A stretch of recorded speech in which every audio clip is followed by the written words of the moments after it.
L'intelligence artificielle et le nouvel ordre mondial. Un concept intriguant, un titre impactant. Dans cette vidéo, on va apporter pas mal d'éléments de réponse. On va s'appuyer sur des supports et on va présenter le modus operandi, la feuille de route d'un investisseur à long terme et le tout dans le but de ne pas succomber au buzz et au FOMO générés par ChatGPT et la IA. Bonjour à tous. Ici c'est Serge Kilembe du www.chisetum.com et bienvenue sur notre canal YouTube public. On y va, mais avant de commencer, un élément clé, rappel, ceci n'est pas une recommandation d'investissement. Donc soyez prudents au moment de vous exposer à la IA et à tout le reste. Pour commencer, il est super important d'avoir une feuille de route. C'est-à-dire faire les choses correctement. N'oubliez pas, le thème principal, c'est de ne pas succomber au FOMO et au buzz. Et ici, au chisetum.com, on a un slogan clé qui est être autonome. Donc, être un top analyste indépendant et autonome. Ceux qui nous suivent depuis pas mal de temps se rappellent qu'en 2019, j'avais lancé le VAM, V-A-M, Virtual Autonomous Asset Management. Et ça, c'était quoi? Déjà vu mon background, introducteur broker auprès d'institutions financières, spécifiquement pour les plateformes de trading de dérivés et les segments du département Asset Management du broker. C'est quelque chose qui m'avait fait tilt, ça m'avait pas mal impacté. Et après avoir quitté ce monde, je me dis tiens, pourquoi ne pas offrir l'intel nécessaire afin que le particulier ou tout investisseur puisse être exposé et gérer ses transactions lui-même au lieu de passer par une tierce partie. Et la clé, c'était ça. Et donc ici, je me dis, quels sont les éléments clés dont on a besoin afin de faire cela correctement? Bien évidemment, être éduqué. Mais la feuille de route est super importante et elle est subdivisée en deux parties, comme vous le voyez là. Premièrement, il faut avoir un thème. À l'époque des VAM, on avait lancé le thème Cashless Société, donc société sans cash. C'était notre thème principal. Donc ici, pensez IA, intelligence artificielle. Et la thèse, c'était quoi? Subdivisée en 3 points. Donc l'AN Invest. Donc AN pour analyse, INV pour investigation et ST pour stratégie. Lorsqu'on parle de ce côté thèse, c'est tous nos rapports de recherche et d'analyse. Donc on doit pouvoir analyser le marché, le potentiel, on va dire, de la IA dans ce cas-ci. À l'époque, c'était le potentiel de la blockchain, vu que la blockchain fait partie de notre thème de cashless société, donc de société sans cash. Et ici, c'est exactement la même chose. On pense à la IA, les IA, c'est quoi? On en est où? Le marché, c'est de combien? Quelle est la progression, les projections, etc. Au niveau des investigations, rapport de recherche, comprendre pas mal d'éléments, voir quels sont les acteurs principaux, les acteurs émergents, etc. Et au niveau de la stratégie, bien évidemment, définir un horizon de temps.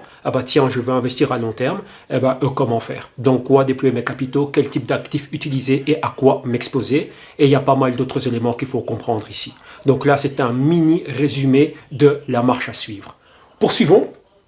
Après cela, dans ce côté stratégie, il faut comprendre les cycles. Maintenant, on est à l'ère du fameux buzz, du fameux FOMO et le timing. Quand on voit le buzz, on voit que tout le monde en parle. Il y a des vidéos qui vont dans tous les sens, pas mal de personnes. J'étais en interaction avec pas mal de personnes qui me disent « Tiens, qu'est-ce que tu penses de ceci? Qu'est-ce que tu penses de cela ?» Et au niveau du FOMO, je pense qu'avant ma vidéo, vous avez vu pas mal de vidéos du genre « Dernière chance d'investir avant qu'il ne soit trop tard. Regarde ceci, 100x avec tel élément ou avec tel crypto ou je ne sais quoi. » Voilà. Tout ça, c'est du FOMO. Ceux qui ne sauraient pas, c'est quoi FOMO? FOMO, ça veut dire Fear of Missing Out. Donc, peur de rater le coche, peur de rater le train, d'être en retard et ne pas, pouvoir profiter des potentiels retours. Et le tout, après, c'est une question de timing. Est-ce trop tôt pour investir? Est-ce trop tard? Est-ce que j'ai encore le temps? Ceci, cela, vous voyez qu'il y a pas mal de questions. Mais vous voyez que lorsque on est sujet ou impacté ou victime du buzz et du FOMO, le timing sera toujours mauvais. Pourquoi? On ne sait pas ce qu'on est en train de faire. Donc, il faut remettre de l'ordre dans tout cela. Et ça, c'est ce qu'on va faire ici durant cette mini-présentation. Ensuite, on a parlé déjà de ce cycle, on va dire, psychologique. Maintenant, parlons d'un autre cycle, c'est super important.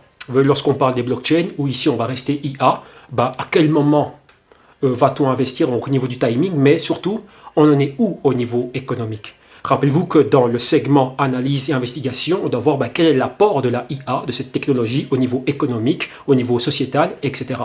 Mais avec ça, vu que nous ici nous parlons d'investissement, on n'investit pas n'importe où. Et c'est là qu'il faut comprendre les cycles. On en est où dans le cycle? Cycle, tout simplement, c'est quoi? C'est penser à l'économie. Il y a une phase de croissance, une phase d'expansion, une phase de pic de l'expansion et de la croissance, une phase de contraction. Bon, avant la contraction, il y a un ralentissement, ensuite contraction, potentielle récession, et ensuite il y a une phase de récupération et on repart. Vous voyez que c'est cyclique, c'est comme ça. Ceux qui me suivent et ceux qui sont en interne au jctune.com, vous connaissez cela super bien. C'est un point qui est super important de comprendre les cycles. Donc on ne peut pas s'exposer de la même manière et on ne va pas s'exposer de la même manière en fonction d'où nous en sommes dans le cycle. Il y a des phases où on va être beaucoup plus agressif, des phases où on va être en mode prise de bénéfice, des phases où on va être sur la défensive et des phases où on va tâtonner un peu, donc rentrer petit à petit, et des phases où on va pouvoir y aller agressivement. Et vous voyez que tout ça, c'est cyclique. Et dans les cycles, il y a pas mal d'éléments qui composent ces cycles. Nous avons le cycle économique, donc on en est où? Ce que j'ai déjà défini. Ensuite, au niveau du cycle business, les business en sont où? Les business, ils sont souvent définis par leur potentiel au niveau des profits, donc des revenus et des profits. Et ensuite, au niveau du crédit. Crédit, c'est super important. Et là, nous rentrons dans le champ des banques centrales. C'est-à-dire, taux d'intérêt bas, c'est bon pour les investissements, c'est bon pour la spéculation et c'est bon pour la croissance économique. Et taux d'intérêt super haut, vous voyez que ça marque un temps de prise de bénéfices, ralentissement, contraction et récession. Et vous voyez que maintenant, nous sommes dans une phase de contraction et probable récession. Vous voyez que la IA génère du buzz. Mais maintenant, comment je vais me positionner, sachant cela au niveau du cycle. Donc, vous voyez que c'est super important d'avoir cela en tête. N'oubliez pas, ici, c'est une feuille de route que nous tentons d'établir. C'est un point qui est ultra important. Donc, voilà en gros ce point. Passons à la phase suivante. Ici, moi, j'ai ce que j'appelle ma pyramide ou mon iceberg. Au sommet, donc au top de la pyramide, nous avons ChatGPT, qui est l'application et le produit qui fait du buzz actuellement. Ça, c'est un point clé. Donc ça, c'est la pointe de l'iceberg, c'est la partie visible. Donc c'est le top de ma pyramide. Mais moi, ce qui m'intéresse, c'est le milieu de la pyramide et le bas de la pyramide. Ce qu'on ne voit pas. Donc la partie submergée, la partie cachée de l'iceberg. Et là, nous avons OpenAI, qui est la startup, la compagnie qui est, qui développe le produit, donc l'application ChatGPT. C'est un point qui est ultra important. Et c'est quoi? C'est une compagnie, c'est un laboratoire de recherche. Voilà ce que c'est. Et après, il y a les investisseurs, ceux qui permettent à OpenAI d'être financés, d'avoir des ressources nécessaires afin de développer leurs produits, continuer à faire de la recherche et pas mal d'éléments. Et là, ça, c'est dans le champ des VC. VC, c'est Venture Capital. Donc, les Venture Capitalist Funds, ceux qui ont un capital risque. Tout simplement, c'est ça. Pourquoi? Parce que ça, c'est de l'innovation, c'est de l'expérimentation et pas mal d'éléments. Ça va être le futur de l'économie, mais il faut faire des travaux, donc de la recherche et du développement, afin d'apporter ces éléments-là à l'économie et à, au business et aux particuliers et tout ça. Donc apporter des produits et ce genre d'éléments. Et dans le champ des VC, nous avons des investisseurs qui peuvent être des compagnies. Dernièrement, on a Microsoft qui a généré pas mal de buzz, vu qu'ils vont investir pas mal d'argent dans OpenAI, qui est l'entité qui est derrière ChatGPT. Et maintenant, pas mal d'autres compagnies et autres investisseurs veulent monter au créneau. Que ce soit les particuliers ou les institutionnels, passent par des véhicules d'investissement, hedge funds, venture capitalist funds, asset management, etc. Où les compagnies elles-mêmes veulent mettre sur pied des produits compétiteurs de ChatGPT. Donc c'est un élément qui est super important. Et le gros des capitaux, il est ici. Vous voyez que tout le monde est en train de buzzer et de FOMOiser, si vous me permettez d'inventer un terme, par rapport à ChatGPT qui est un produit. Maintenant, moi, j'aimerais ici qu'on se pose, qu'on ouvre une parenthèse et qu'on réfléchisse. Qui ici a investi dans WhatsApp ou dans Instagram? Ce sont des applications et des produits, exactement comme ChatGPT. Vous avez vu que ces entités étaient créées et produites par des compagnies, des startups. Et ces compagnies, par après, il y a eu des investisseurs et un de ces investisseurs a racheté cela. Facebook, maintenant Meta Labs, Meta Platform, a acheté WhatsApp et a acheté Instagram. Vous voyez que c'est exactement la même chose. Mais normalement, l'application et le produit peut nous servir au niveau du business et au niveau du marketing, tout comme ChatGPT, ça peut aider au niveau des moteurs de recherche. Donc c'est un point qui est super important. Vous voyez que tout le monde est en train de se focaliser sur la partie visible de l'iceberg, le top de la pyramide, mais oublie que clairement, nous, c'est ici qu'on veut être, qu'on veut se positionner en tant qu'investisseur et tout ça. Donc là, profiter des retours générés par la vente de produits ou les services, etc. Donc ça, c'est un point qui est super important. Donc n'oubliez pas, ChatGPT, similaire à WhatsApp et similaire à Instagram, pensez-y. Maintenant, posez-vous la question. Ouais, c'est vrai que j'utilise ça au quotidien. Est-ce que j'avais investi dans Meta Platform, donc Facebook à l'époque, ou dans je ne sais quelle autre entité qui crée ce genre d'applications et de produits? Posez-vous des questions. Ok, donc ça, c'était un point clé. Avec ça, Nous poursuivons, il faut en connaître un peu plus sur la dite startup, donc la compagnie, OpenAI, on voit qu'elle a 6 cofondateurs et Elon Musk est l'un de ses cofondateurs. L'entité a été fondée en 2015, vous voyez que 2015 est un produit phare en 2023, vous voyez qu'il s'en est passé du temps. Et vous voyez que maintenant, ça aurait peut-être été mieux de pouvoir investir dans la plateforme, enfin pas dans la plateforme, excusez-moi, dans la startup et générer pas mal de rendement. Donc là, Elon Musk, vous le connaissez, et donc là, comme vous le voyez là, c'est un des cofondateurs de l'entité OpenAI. Et maintenant, j'ai parlé des Venture Capitalist Funds, et sachez qu'eux investissent dans ce genre d'entités, et depuis le lancement, vous avez pas mal d'entités qui ont investi. Y Combinator avait investi en pre-seed. Seed, c'est graines. Donc avant que la startup se lance, ceux qui ont posé les premières graines, donc les premiers cents dans l'entité, il y avait Y Combinator. Donc rappelez-vous, c'est 2015. Ensuite, on a quoi? On avait Reid Hoffman Foundation, Khosla Ventures, Microsoft déjà à l'époque, Tiger Global Management. C'est un hybride entre hedge funds et venture capitalist funds. Vous avez Andreessen Horowitz, donc A16Z, super connu dans le monde des venture capitalistes. Sequoia Capital, pareil.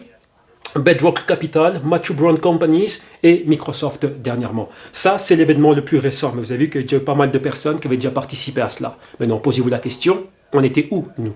Moi aussi, je m'inclus dedans. On était où, nous? Ok? Bon, voilà. Ça, c'est un point clé. Donc, j'étais investi dans pas mal d'autres éléments, mais ce n'est pas la raison de cette vidéo. Poursuivons ici, qu'est-ce que nous voyons? Ça, ce sont les chiffres, un rapport, un petit article qui nous parle des investissements des venture capitalistes en février. Et on voit que quoi?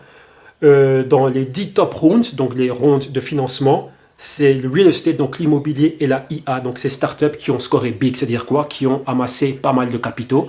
Et ici, vous avez quoi? Vous avez Sandbox AQ, 500 millions injectés dans la startup, et elle est exposée à la IA. Et c'est une entité qui appartenait à Alphabet. Alphabet, c'est la maison mère de Google, qui est la maison mère de YouTube. Et donc, vous voyez qu'ils avaient déjà ce côté IA en in-house, comme on pourrait le dire. Et là, c'est une entité qui est basée sur pas mal de choses. Donc, tout ce qui est algorithme, donc tout ce qui est IA, quantum computing et pas mal d'éléments comme ça. Une autre entité, c'est Anthropic, 300 millions de dollars injectés dans cette IA. Et là, comme vous voyez, cette entité est basée à San Francisco et c'est un rival de ChatGPT. Donc vous voyez qu'il y a pas mal d'injection de capitaux dans ce genre d'entité. Et ensuite, vous avez quoi? Vous avez la cybersécurité, vous avez Wiz, on a injecté 300 millions dans cette entité. Retenez cybersécurité, on va y revenir dans quelques instants. Donc vous voyez qu'il y a toujours de l'argent qui est injecté. Donc pendant qu'on est en train de buzzer et de succomber aux faux mots de ChatGPT, le smart money est en train de se placer. Donc il place des billes. Et si vous regardez bien, là vous ne le voyez peut-être pas, mais la plupart des personnes qui ont investi dans la startup OpenAI, qui est derrière ChatGPT, ils ont aussi investi dans des compétiteurs. Donc on ne sait pas qui sera le grand gagnant. Là, nous en sommes qu'à la ligne de départ. Et vous voyez que si vous pensez à un cycle, ça peut prendre 4, 5 ans, ou peut-être même plus, on va dire 10 ou 20 ans, quel sera le grand gagnant? Pensez à Apple à ses débuts, pensez à Amazon à ses débuts, pensez à Microsoft à ses débuts. Il y avait d'autres entités en compétition avec eux, mais aujourd'hui, vous connaissez les grands gagnants. Donc là, c'est peut-être la même chose que l'on pourrait vivre. Ça se trouve, c'est pas ChatGPT, ça va être une autre entité. Juste avant de commencer ce segment vidéo, j'ai entendu à Bloomberg News, c'est ce que vous entendez en arrière-plan, que Elon Musk est en train de se séparer petit à petit de OpenAI et va créer un produit compétiteur à ChatGPT et une entité, on va dire, en compétition avec OpenAI. Donc voilà. Vous voyez que ça, c'est intéressant. Vous voyez qu'ils vont sur tous les fronts et on verra quel va être le produit gagnant. La clé, c'est quoi? C'est être exposé à ce segment. Avec ça, nous poursuivons. Et ici, mettons un élément clé sur pied. Donc j'ai parlé d'être exposé à cela. Maintenant, vous voyez que si vous n'êtes pas un investisseur accrédité ou un partenaire dans ces Venture Capitalist Funds, pas possible de rentrer dedans et d'être exposé à ces entités. Mais dans les marchés publics, rappelle aussi que les VC investissent dans ce qu'on appelle le PE, Private Equity, donc les entités privées. Dans les marchés publics, monsieur et madame tout le monde ont accès à cela aussi. Mais il faut savoir comment faire et vous voyez qu'il y a des proxys. Je vous avais dit, retenez bien l'intelligence artificielle. Et dans le segment, rappelez-vous, thèse, donc Animvest, le côté investigation et stratégie, on doit penser, tiens, comment je peux m'exposer à cela? Il faut se rendre compte d'un élément, il faut réfléchir, se dire, tiens, la IA aura besoin de quoi? Il y a toute une infrastructure qui sera derrière, donc pourquoi pas être investi dans cette infrastructure? Ceux du JCTUM, vous savez exactement de quoi on parle. En 2020, on a publié un rapport VAM, les 4 éléments clés de l'infrastructure blockchain. Et clairement, on s'est dit, tiens, la blockchain est VU, on aura besoin de quoi, etc. etc. Et c'est exactement les mêmes éléments dont on aura besoin ici. Donc, la IA vit dans des data centers. On a, La IA, c'est le cloud computing pour le machine learning et pas mal d'applications comme ça. Cela vit dans les data centers. Les data centers ont besoin de puces, donc des chips, donc des semi-conducteurs. Et clairement, vu qu'on a tout ça et que tout ça vit dans le cloud et les data centers, c'est quoi? Ça peut être sujet à des attaques. Donc il faudra sécuriser tout cela et donc on a besoin de cybersécurité. Maintenant, lorsque vous réfléchissez comme ça, il y a pas mal d'entités qui sont, on va dire, exposées à cela, avec des entités publiques ou privées. Ici, on va rester dans les entités publiques. Donc on a pas mal de noms. Je ne vais pas en citer ici, c'est à vous à faire le travail. Mais ici, vous avez déjà pas mal d'éléments. Et lorsqu'on va beaucoup plus en profondeur dans nos investigations, on va regarder, tiens, telle compagnie, comment est-elle exposée au data center? Mais ces data centers qu'elle met sur pied, ça sert qui? Est-ce que ça sert pas mal d'entités ou ça sert spécifiquement des entités qui sont exposées à la IA? De même pour le cloud, de même pour les puces, il y a des entités qui fabriquent des puces spécifiques pour la IA. Il y a des noms qui sont très connus, si vous savez, vous savez. Et au niveau de la cybersécurité, il faudra sécuriser tous ces data centers. Pourquoi ils peuvent être compromis? Donc c'est super intéressant et important. Pourquoi? Vu que c'est l'avenir. Donc clairement, maintenant l'avenir, vous voyez qu'on est dans un monde qui est de moins en moins matériel, si je peux dire ça comme ça. Pensez tout simplement à la société cashless. Si on n'a plus de notes et de pièces de banque, clairement, qu'est-ce qu'on va faire? On va s'exposer à quoi? Toutes ces monnaies digitales, les crypto-monnaies, etc. C'est exactement la même chose. Et qu'est-ce qu'on a vu dernièrement avec le DeFi et pas mal de crypto? Beaucoup de hacks. Donc la cybersécurité, c'est un élément clé. Maintenant, c'est à vous à trouver les entités qui sont exposées à cela. Et là, vous voyez qu'on a un proxy. Donc on peut être exposé à cela via proxy. Et après, il faut étudier ces compagnies. Leurs revenus, ça découle d'où et de quoi? Principalement, sécuriser des entités IA ou des data centers IA, du cloud pour la IA, donc tout ce qui est machine learning et pas mal d'éléments comme ça. Donc oui, c'est super intéressant. Donc là, passons au point suivant.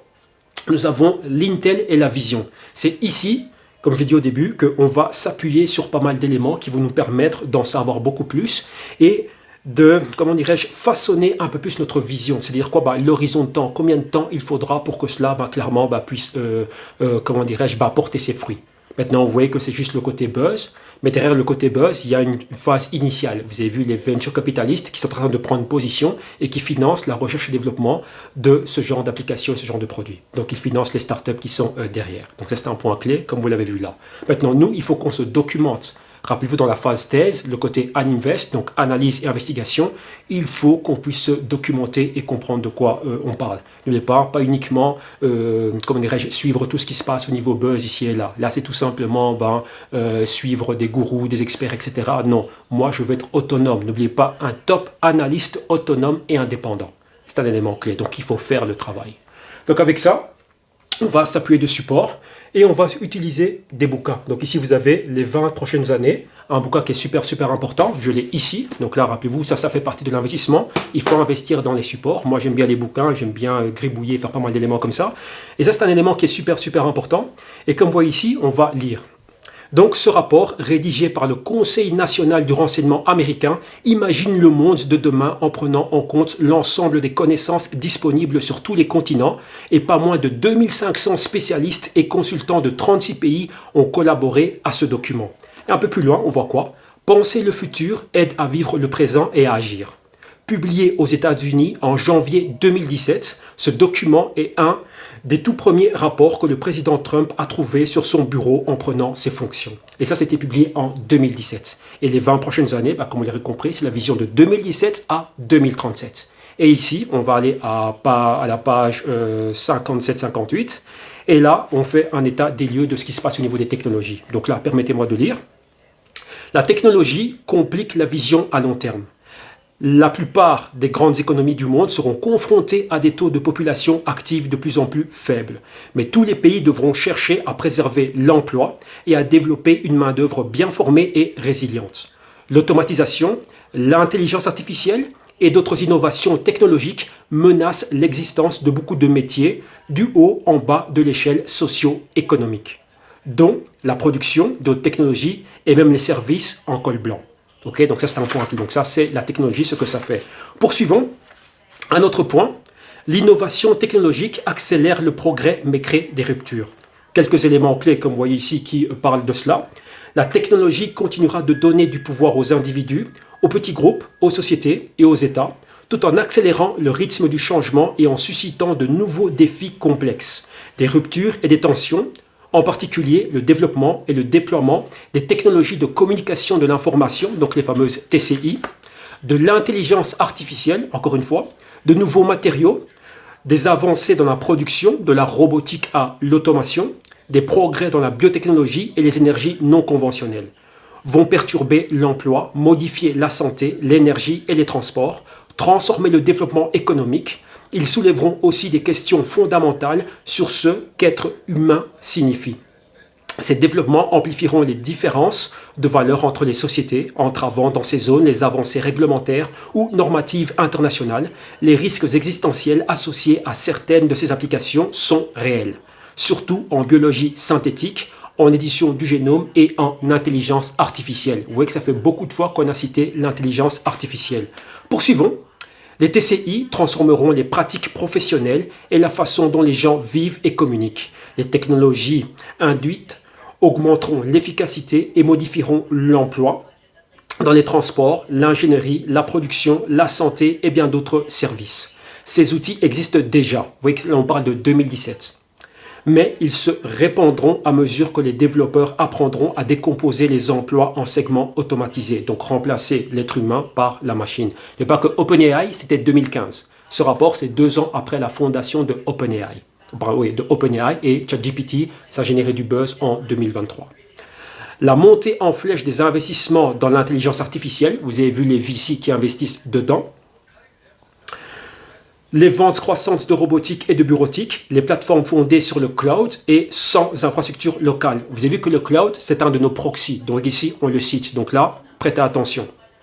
Accroîtront encore les occasions de convergence et de bouleversement de l'emploi. Surtout à court terme, l'Internet des objets, donc Internet of Objects, donc l'IoT, avec un nombre croissant d'objets interconnectés, augmentera l'efficacité, mais aussi les risques pour la sécurité. Oui, sécurité, cybersécurité, donc les hacks. Donc là, prêtez attention.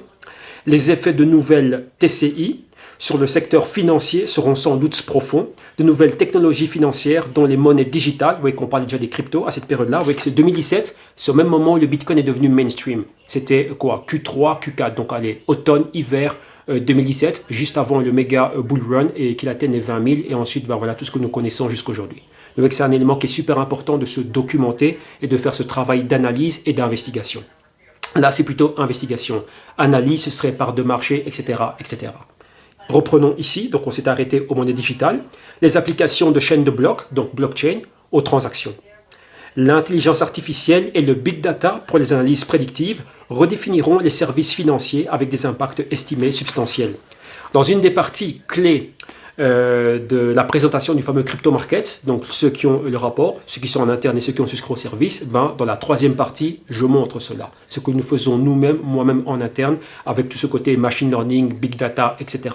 Même lorsque nous parlons d'analyse quantitative, c'est basé sur du big data. Vous voyez qu'on a beaucoup de données, donc en gros c'est ça le thème clé de cette présentation crypto market. Il y avait beaucoup de données, mais qu'est-ce que tu fais avec? Ben là maintenant tu rentres dans le champ du big data et vu que c'est trop pour mon petit cerveau, ben je mets de la machine, la IA et le machine learning pour pouvoir faire pas mal d'éléments et prendre des décisions par après. Donc ça c'est un élément qui est ultra intéressant. Donc encore un peu de lecture. Donc là on avait clôturé par donc les services financiers avec des impacts estimés substantiels sur la stabilité du système et de la sécurité des infrastructures financières critiques. Vous pouvez comprendre encore une fois de sécurité. N'oubliez pas les proxys via lesquels nous pouvons être exposés à tout cela. Et terminons par un dernier point, donc très rapide, quelques lignes. Sans normes réglementaires, le développement et le déploiement de l'intelligence artificielle, même si elle est inférieure à l'intelligence humaine, présente un risque inhérent pour l'être humain, menace la sphère privée et sape les intérêts des États. De plus, l'échec de convenir en robotique de normes d'intelligence artificielle mènerait sans doute à un gaspillage économique et à des pertes d'opportunités par non-interopérabilité des systèmes. Vous voyez que c'est super intéressant. Vous voyez que mon thumbnail, donc l'image pour cette vidéo où j'ai mis le fameux robot, c'est de la IA, n'oubliez pas cela, et ça fait référence à Terminator et le fameux Skynet. Skynet, pour ceux qui sont amateurs de Terminator, ça venait d'où? Silicon Valley. Vous voyez que c'est assez intéressant de voir tout cela. Et c'était quoi la clé? Une puce. Vous voyez que c'est super intéressant tout cela. Ensuite, nous passons à un autre bouquin. Donc, n'oubliez pas, je parlais de intelligence artificielle. Et là, comme vous voyez, AI, donc Artificial Intelligence en anglais, Superpowers China, Silicon Valley and the New World Order. Donc le nouvel ordre mondial. Donc là, le bouquin, je l'ai aussi. Super, super intéressant. Et ce bouquin, on voit qu'il était publié, enfin écrit par qui, rédigé par qui? Par Kai Fu Lee. Faut savoir qui est Kai Fu Lee, personnage super, super clé. C'est ce monsieur que vous voyez ici. Ceux qui ne sauraient pas qui est Kai Fu Lee, il était à la tête de Google China. Donc c'est un élément qui est super important. Beaucoup de gens ne savent pas que Google opère en Chine. Il était à la tête de Google China. Et il est à la tête aussi de Microsoft et de Apple, mais du côté asiatique et bien en Chine. Et maintenant, c'est un VC, donc c'est un venture capitaliste. Il a fondé Sinovation en 2009. Et donc, ils investissent dans toutes ces nouvelles technologies. Et donc, vous voyez ici, lorsqu'on parle de IA et nouvel ordre mondial, je n'ai pas inventé un titre comme ça juste pour faire beau et faire du buzz. Non, c'est un élément clé. Rappelez-vous, lorsqu'on parle d'analyse et d'investigation, mes investigations m'ont mené à cela et à ce monsieur et à étudier ce qu'il dit. Donc là, je ne vais pas spolier. J'ai lu quelques pages de ce rapport. Vu que là, ce bouquin, ce rapport, vous pouvez le trouver en français. Mais le reste, c'est... il y a quelques traductions, mais bon, voilà. Moi, je préférais la version en anglais. Donc voilà, en gros, ce qui est fait. Avec ça, nous poursuivons. Nous restons dans le champ du nouvel ordre mondial. Et là, nous avons monsieur Ray Dalio, que tout le monde connaît, géant des hedge funds et tout ça. Et ici, il nous parle de quoi? De Changing World Order. Donc là, le changement, la réorganisation de l'ordre mondial. Donc le bouquin, bien évidemment, je l'ai aussi. Très, très, très gros, super, super intéressant. Et là, il nous parle de tout ce qui est en train de se passer. N'oubliez pas, ici, nous parlons et nous restons dans le champ de l'analyse et des investigations. Vous voyez que c'est bien de parler de la IA, de ChatGPT, etc. Mais l'Intel, on en a besoin. Et ici, il y a pas mal d'Intel. Et c'est un top fund manager, donc un grand financier, grand investisseur. Il sait de quoi il parle. Il opère sur plusieurs continents, donc États-Unis, Moyen-Orient et en Chine aussi. Il a fort été critiqué par rapport à cela, par rapport à son exposition et ses affiliations avec le gouvernement chinois. Donc c'est quelqu'un qui sait de quoi il parle. Donc il y a pas mal d'éléments. Donc vous voyez que ce côté IA et nouvel ordre mondial, c'est pas de la fantaisie, c'est quelque chose de réel. Poursuivons. Et regardons ce qui se passe. Maintenant, pas mal d'autres bouquins qu'on va passer en revue très rapidement. Vous avez The Big Nine, comme vous voyez ici, de Madame Amy Webb, c'est un prof aux États-Unis. Et dans son bouquin, ici, elle parle de quelque chose qui est super intéressant. Donc là, je ne vais pas vous faire la version en anglais, mais elle parle de la IA, bien évidemment, et des 9 compagnies qui sont derrière le développement de la IA. Et elle dit, ces entités-là, ce sont des entités clés.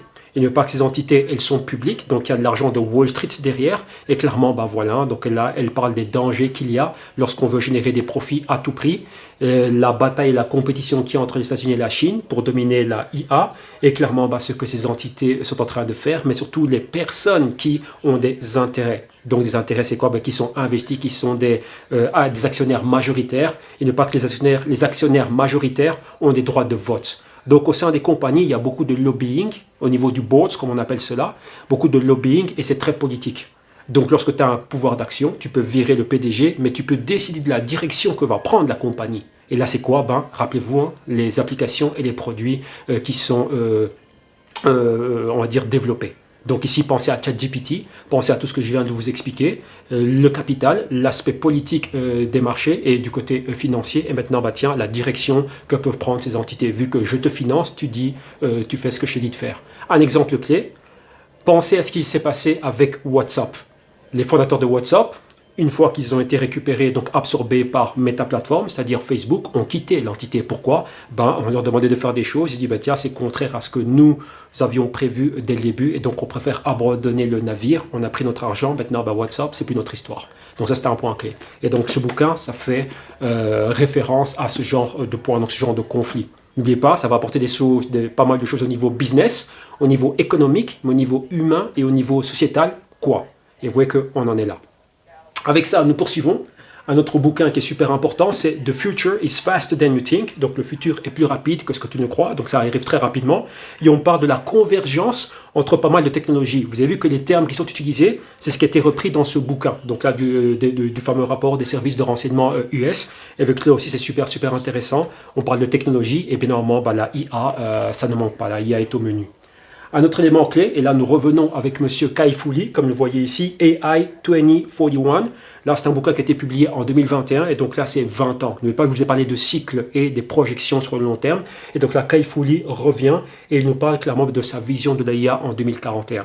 Donc là c'est écrit avec un auteur qui écrit pas mal de nouvelles et tout ça. Et donc c'est un point qui est assez intéressant. de voir un peu leur vision. Donc là, c'est pas mal de scénarios. Et qu'est-ce qui pourrait se passer tiens, avec l'avènement de l'AIA et comment l'AIA pourrait prendre de l'ampleur et comment ça va influencer la société et pas mal d'autres éléments. Avec ça, nous poursuivons. Et le dernier bouquin, et ça c'est un des bouquins qui est le plus important selon moi, c'était publié en 2021. Donc là c'est The Age of AI, et là c'était publié par monsieur Henry Kissinger. Ceux qui ne savent pas qui c'est, allez le rechercher. Eric Schmidt, l'ancien PDG de Google, et monsieur Daniel Hutton-Locker. Donc là c'est un élément qui est super important. Et vous voyez que là le titre de Age of AI, là on n'a pas la même version, enfin soit, ça c'est ma version à moi, and Our Human Future. Donc là quand je dis c'est au niveau de la pochette. Et c'est un élément qui est super important. Donc là c'est l'aspect de notre futur en tant qu'humanité et tout ça et tout ça. Donc vous voyez que maintenant ChatGPT a peut-être généré pas mal de buzz, mais vous voyez qu'il y a bien plus que cela. Et lorsqu'on se dit être un investisseur, c'est pas uniquement regarder des graphiques et faire des dessins sur les graphiques. Non, il y a bien plus que ça à faire. Ceux qui sont du YouTube, vous le voyez. Il y a tout ce méga travail, on doit savoir de quoi on parle, et il y a un investissement qu'il faut faire. Il faut investir dans la recherche, le développement. Moi-même, ce que je fais aussi, c'est être dans des communautés avec des développeurs, aller dans des centres Google. Il y a des centres Google un peu partout dans le monde. Donc là, on en a un là où je suis. Et donc là, je vais me rendre là et voir tout ce qui est en train de se passer. Il y a beaucoup d'éléments qui sont faits, et ça coûte pas grand-chose. Et par moment même, c'est gratos. Il y a pas mal de meet-up, pas mal d'éléments comme ça. Et on voit clairement tout ce qui est fait. Vous avez des démonstrations de pas mal de produits. Enfin, c'est super intéressant. Des sessions de brainstorming, pas mal d'éléments comme ça. Et il y a aussi des sessions, il y a des venture capitalists qui viennent. Et clairement, il y a des startups qui sont là et elles font des pitchs. Donc en gros, c'est quoi? Elles cherchent du financement. Donc ce sont des éléments qui sont super intéressants. Parler avec ces créateurs, avec ces fondateurs d'entités et voir quelles sont leurs visions. Et beaucoup créer des entités, enfin créer des produits et des applications qui seront qui sont en rivalité avec ChatGPT, OpenAI, etc. Donc ça, ce sont des points qui sont super importants. Voilà en gros ce que je voulais partager avec vous. Si vous voulez en savoir plus, donc là sur notre manière de faire et comment on le fait et avez besoin de rapports ou quoi que ce soit, donc là nous c'est un service que nous offrons aussi. Jessitum.com c'est the place to be comme on dit. Vous pouvez nous retrouver sur YouTube, il y a 2 canaux, le Jessitum TV, mais moi j'interviens principalement sur celui-ci. Là c'est le sergioke.kilimbe TV. Et bien, vous pouvez nous contacter à partir de la page net. Donc, voilà ce que j'avais à commenter ici. Un grand merci à vous tous pour avoir suivi cela. On se retrouvera vendredi, je pense, vu que là, c'est le mercredi 1er mars. Et le vendredi, on va faire notre première session de brainstorming public pour le mois de mars 2023. Merci à vous tous. Focus. Et j'espère que cela vous a aidé. Même pas j'espère, je sais que cela vous a aidé. Maintenant, vous savez ce qu'il y a à faire.